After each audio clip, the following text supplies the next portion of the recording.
இந்த எலெக்ஷன்ல தான் ஒட்டுமொத்தமா எல்லாருமா சேர்ந்து ஒருத்தனை எதிர்க்கிறாங்க.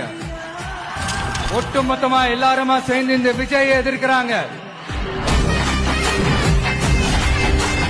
ஏன்னா இந்த விஜய் ஊழலை எதிர்க்கிறான், லஞ்சத்தை எதிர்க்கிறான், மக்களோட மக்களா நிக்கிறான். அந்த மக்கள் அவன் கூட நிக்கிறாங்க.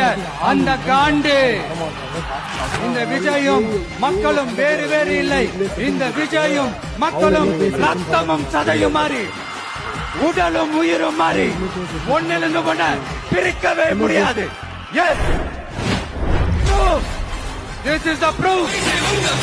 உங்களோட நான் இருக்கேன், நம்மளோட நம்ம மக்கள் இருக்கிறாங்க. இதுக்கு மேல என்ன வேணும்? கான்பிடென்டா இருங்க. வாயிலே வடை சுடுறதுக்கு டிஎம்கேவா என்ன பண்றான்? டிவி